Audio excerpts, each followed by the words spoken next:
तो guys venom 3 the last dance देखने के बाद बहुत सी ऑडियंस को यहाँ पे ये लगता है कि कुछ सिम्बियोट्स अभी भी सरवाइव कर गए हैं जो कि आखिरी बैटल हुई थी। क्योंकि आज हम लोग बात करने वाले इस मूवी में जितने भी सिम्बियोट्स हम लोग को दिखाई दिए थे, क्या वो एग्जैक्टली कॉमिक एक्यूरेट थे या फिर सोनी पिक्चर्स ने अपने यूनिवर्स में कुछ ऐसे सिम्बियोट्स भी दिखा दिए जिनका कॉमिक से कोई लेना देना नहीं है, यानी कि ऑल टुगेदर वो सोनी की यूनिवर्स की ही उपज है। तो अगर आप लोग भी जानना चाहते हैं कि कौन कौन से सिम्बियोट्स थे, उनकी पावर्स क्या थी, तो इस वीडियो के साथ बने रहिए। और अगर आप लोग ने वेनम 3 देख लिए तो कमेंट करके बताइए कि आप वेनम 3 को 5 में से कितना स्टार देंगे। तो सबसे पहले हम लोग बात कर लेते उस सिम्बियोट की जिसका जो हम लोग को हिंट है वो वेनम 2 में ही देखने को मिल गया था, टॉक्सिन के बारे में। अब यहाँ पे टॉक्सिन को अगर आप लोग कॉमिक्स में देखेंगे तो वो असल में रेड और ग्रीन कलर का दिखाई देता है और थोड़ा सा स्पाइडरमैन जैसा भी लगता है। लेकिन यहाँ पे टॉक्सिन स्पाइडरमैन जैसा लग नहीं रहा था, बल्कि वो कुछ और ही टाइप का लग रहा था। असल में हम लोग बात करें डिटेक्टिव की, तो मूवी में अगर आप लोग नोटिस करेंगे कि पहला सिम्बियोट डिटेक्टिव की बॉडी को मरने के लिए छोड़ दिया था, बाद में लाइफ फाउंडेशन ने उसके अंदर एक नया सिम्बियोट इंजेक्ट किया था। अब वो जो सिम्बियोट है वो सरपेंट जैसा लग रहा था, क्योंकि उसके पैर नहीं बल्कि उसकी पूंछ थी, और वो टॉक्सिन जैसा तो बिल्कुल नहीं लग रहा था। तो क्या सोनी पिक्चर्स ने टॉक्सिन को पूरी तरह चेंज कर दिया या फिर कुछ और बात हुई? अब बहुत सी ऑडियंस उस सिम्बियोट और लैशर में काफ़ी ज़्यादा कंफ्यूज हो रहे होंगे, क्योंकि दोनों का कलर ग्रीन था। लेकिन लैशर के बारे में हम लोग भी आगे बात करने वाले हैं। अगर उस डिटेक्टिव की बॉडी के अंदर पहले से टॉक्सिन आया था और वो उसे छोड़ के चला गया था, तो लाइफ फाउंडेशन ने जो उसकी बॉडी में सरपेंट जैसा सिम्बियोट इंजेक्ट किया था, जो कि उसके साथ काफ़ी अच्छे से कोलैब कर गया था, वो आखिर कौन था? इन सब के बाद दोस्तों अगर हम लोग उसे टॉक्सिन मान भी लेते हैं तो हम लोग यहाँ पे ये कह सकते हैं कि सोनी पिक्चर्स ने टॉक्सिन के ट्रेड को कॉमिक से बिल्कुल अडॉप्ट नहीं किया है, बल्कि उसे पूरी तरह चेंज कर दिया है। और टॉक्सिन का अंत क्या हुआ था आप लोग ने मूवी में देख लिया था। अब यहाँ पे उसी लैब में एक कैरेक्टर काम करती थी जिसका नाम था सैडी क्रिसमस, और यहाँ पे जो सिम्बियोट उसके साथ बॉन्ड हुआ था उससे हम लोग लैशर मान सकते हैं। क्योंकि अगर आप लोग कॉमिक्स पढ़ेंगे या फिर उस मूवी में वो सीन देखेंगे तो लैशर के बॉडी से काफ़ी सारे टेंटिकल्स निकलते हैं जो कि कई वेपन्स का शेप ले सकते हैं, और डेफिनेटली वो सिम्बियोट ही लैशर था, ना कि वो डिटेक्टिव वाला। क्योंकि उस सिम्बियोट की यही स्पेशलिटी है कि वो फाइट करते वक्त टेंटिकल्स का यूज़ करता है, इररिस्पेक्टिव ऑफ होस्ट की उसका जेंडर कौन है, मेल हो फीमेल, उससे फ़र्क नहीं पड़ता है।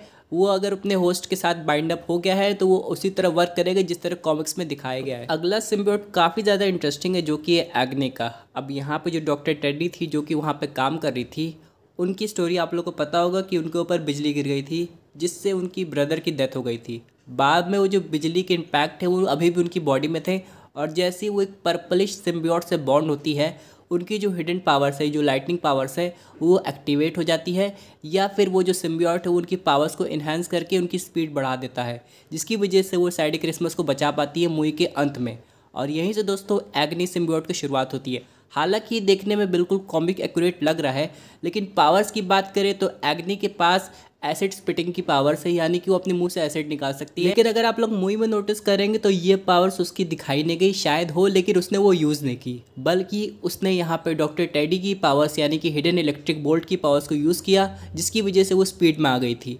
हालांकि ये सिम्बियोट काफ़ी ज़्यादा इंटरेस्टिंग है, और आगे जाके यहाँ पे हम लोग को हो सकता है स्पाइडरवर्स मूवी में काफ़ी देखने को मिले। एक सिम्बियोट और हम लोग को देखने को मिला होगा जो कि देखने में काफ़ी ज़्यादा हैवी लग रहा था, जिसका नाम फेज है। अब यहाँ पे फेज की बात करें तो हम लोग को कॉमिक्स वो गोल्डन येलोइश दिखाया गया, लेकिन मूवी में उसका जो कलर है वो मडी ब्राउन। अब इस पर्टिकुलर सिम्बियोट की प्रॉपर्टीज़ की बात करें तो ये अपने हाथों से यानी कि अपने आर्म को पूरी तरह एक शार्प वेपन में कन्वर्ट कर सकता है, और ये बहुत तेज़ी से अटैक करता है। हालांकि फेज का अंत काफ़ी दर्दनाक था, जब उस पर अटैक हुआ था तो वो और उसका होस्ट दोनों ही अटैक सर्वाइव नहीं कर पाए। अगली सिम्बियोट काफ़ी ज़्यादा इंटरेस्टिंग थी, लेकिन उसका भी अंत काफ़ी जल्दी दिखा दिया गया, और ऑडियंस अभी भी कंफ्यूज है क्या ये वही है जो ऑडियंस सोच रही है, यानी कि स्क्रीम। अब स्क्रीम की बात करें तो आप लोगों ने स्पाइडरमैन गेम में देखा होगा जब ये मैरी जेन के साथ बॉन्ड हुई थी, लेकिन यहाँ वेनम 3 में अगर आप लोग देखेंगे तो ये जो सिम्बियोट है ये कुछ ऐसी चीज़ यूज़ करती है जो कि इसकी कमज़ोरी है, यानी कि फायर। आप लोग तो जानते होंगे साउंड और फायर सिम्बियोट्स की वीकनेस होती है, वही हम लोग बात करें स्क्रीम की। उसकी फायर रिलेटेड पावर्स देख के ऑडियंस को झटका ज़रूर लगा था, लेकिन वो भी इतनी जल्दी ख़त्म हो जाएगी ये किसी ने नहीं सोचा था।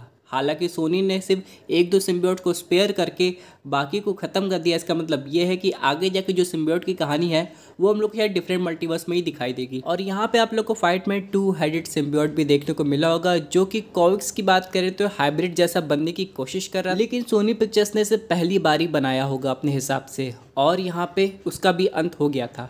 लेकिन ऑल टुगेदर एक सिम्बियोट और है जो कि सब लोग भूलना नहीं चाहते, कभी भूलेंगे भी नहीं, वो है वेनम।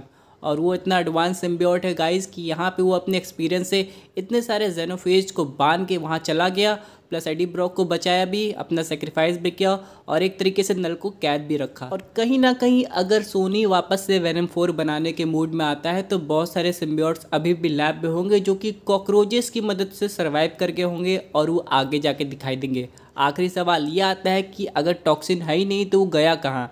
तो सपोज़ कीजिए, मान लीजिए टॉक्सिन वेनम 2 में उस डिटेक्टिव की बॉडी में आया था और टॉक्सिन को ये लगा कि वो डिटेक्टिव की बॉडी यानी कि वो जो होस्ट है उसकी कंपैटिबिलिटी का है ही नहीं, तो उसे लेफ्ट करके चला गया। आगे जाके वो अपना होस्ट किसे बनाने वाला है, ये एक मिस्ट्री है जो कि सॉल्व होने में अभी काफ़ी समय लगेगा।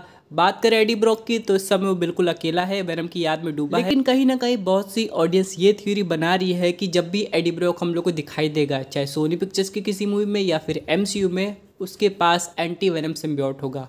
और ये काफ़ी ज़्यादा इंटरेस्टिंग पॉइंट हो जाएगा क्योंकि बात करें वेनम की, वो या तो स्पाइडरमैन के साथ आएगा या ही फ्लैश थॉम्पसन। लेकिन गाइज बहुत लोग को एक कन्फ्यूजन हो गई थी मूवी में, जहाँ पे आप लोग ने एक सिल्वर और वाइट कलर का सिम्बियोट देखा था जो कि फीमेल के साथ बॉन्ड हुआ था और बहुत लोगों को लग रहा था क्या ये एंटी वेनम है, लेकिन वो एंटी वेनम नहीं, वो डिफरेंट काइंड ऑफ सिम्बियोट था जो कि रिवील नहीं उसका नाम क्या है। लेकिन बाद में वो भी काफ़ी जल्दी खत्म